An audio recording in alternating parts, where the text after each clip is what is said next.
नमस्कार। साहित्य तक के बुक कैफ़े के एक दिन एक किताब में मैं जयप्रकाश पांडे आपका स्वागत करता हूँ। और आज मैं अमरेश द्विवेदी के उपन्यास रंग पुटुसिया के साथ उपस्थित हूँ। यह उपन्यास जब मुझे पहली बार मिला था तो इसके नाम को लेकर मैं चौंका था। किसी नए लेखक की पहली कृति है, औपन्यासिक कृति है और उसके बारे में एक बड़े फिल्मकार ने लिखा है कि कुछ श्रीलाल शुक्ल की कथा शैली की याद दिलाता हुआ उपन्यास।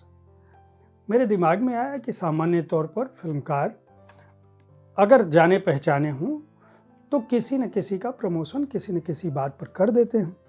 और अमरेश द्विवेदी तो पत्रकार हैं, पत्रकारिता के क्षेत्र में हैं। जवाहरलाल नेहरू विश्वविद्यालय से उन्होंने एमफिल किया है। समय संदर्भ और समय सरगम पर पीएचडी उन्होंने अज्ञेय की आलोचना दृष्टि पर किया है।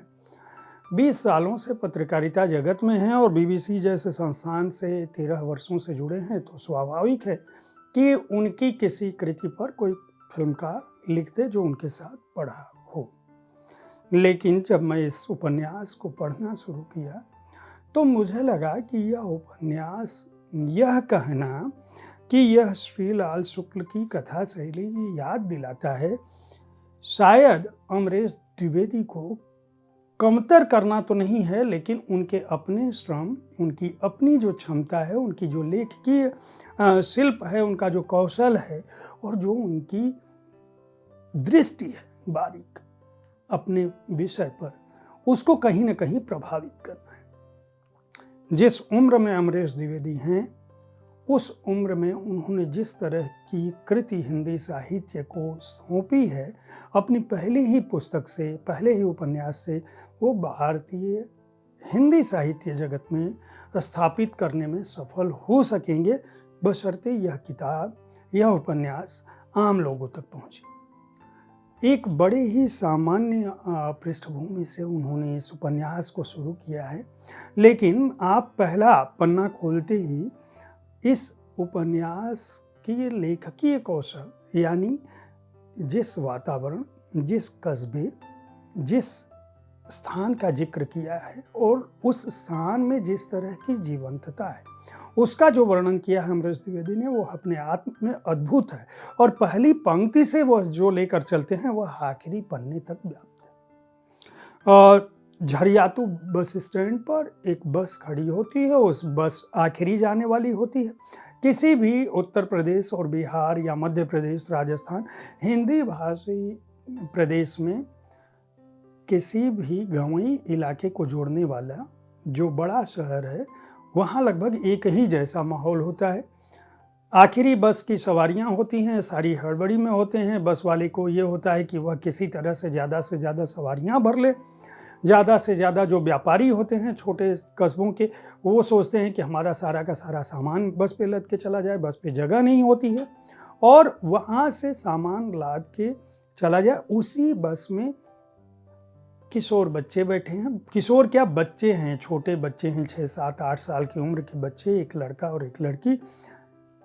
ये जो बचपन का प्रेम है, पहली नज़र का जो आकर्षण है, जो विपरीत लिंग के प्रति आकर्षण है, उस बस का जो माहौल है, परिवेश है, और वहाँ एक लड़का एक लड़की जो एक कस्बे में जा रहे होते हैं, एक दूसरे को देखते हैं, फिर किस तरह से उनके जीवन में जिस स्थान को जा रहे होते हैं वहाँ पे क्या कुछ घट रहा होता है, किस तरह से बिहार के उस एक इलाके में, या झारखंड के उस एक इलाके में, या छत्तीसगढ़ के उस एक इलाके में, या मध्य प्रदेश, राजस्थान, किसी भी हिंदी भाषाई प्रदेश को आप ले लीजिए, जो पहाड़ी इलाके हैं, वहाँ बसे हुए जो गांव हैं, और उन गांवों की जो संस्कृति है, कस्बाई संस्कृति है, वहाँ के जो दबंग हैं, वहाँ पे जो स्कूली शिक्षा की जो स्थितियाँ हैं, कॉलेज की शिक्षा की जो स्थितियाँ हैं, जो जातीय राजनीति है, और जिस तरह का बदलाव इस देश में आपातकाल के दौर में लोग देख रहे थे,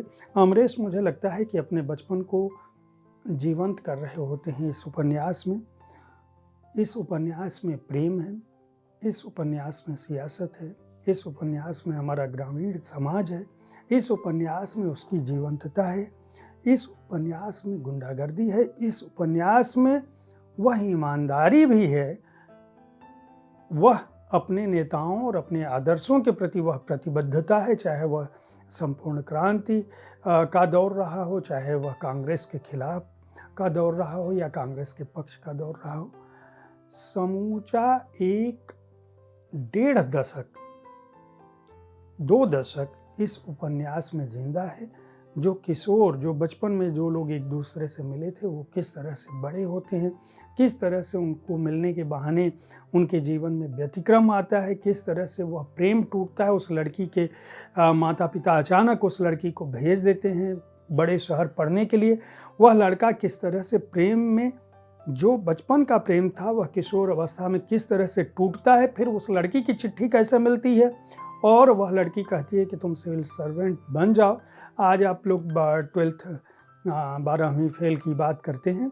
यह उपन्यास उससे पहले लिखा जा चुका था और इसका कथानक वास्तविक कथानक से कहीं आगे बढ़कर है।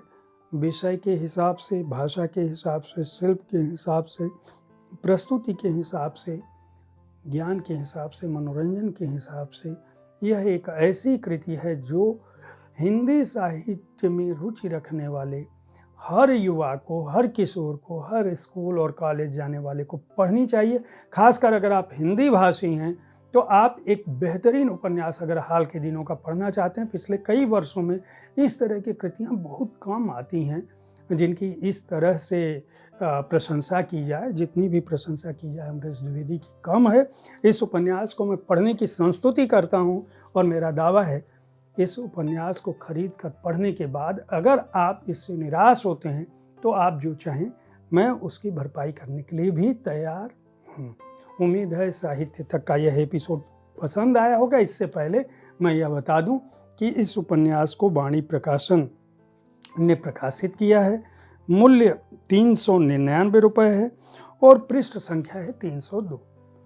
साहित्य तक का यह कार्यक्रम कैसा लगा, उससे अधिक मैं यह जानना चाहूँगा कि इस उपन्यास को पढ़ने के बाद आप अपनी प्रतिक्रिया हमारे चैनल पर भी दें कि यह उपन्यास आपको कैसा लगा। तो शायद मुझे लगेगा कि मेरा यह कार्यक्रम प्रस्तुत करना और जो मैं बताना चाहता हूँ वह उस मेरी भावनाएं आप तक पहुँच पाई। इस कार्यक्रम के बारे में अपनी राय से ज़रूर अवगत कराते रहें। कल ठीक इसी समय ऐसी ही किसी एक कृति की चर्चा के साथ मैं फिर मिलूँगा। देखते रहिए साहित्य तक। धन्यवाद।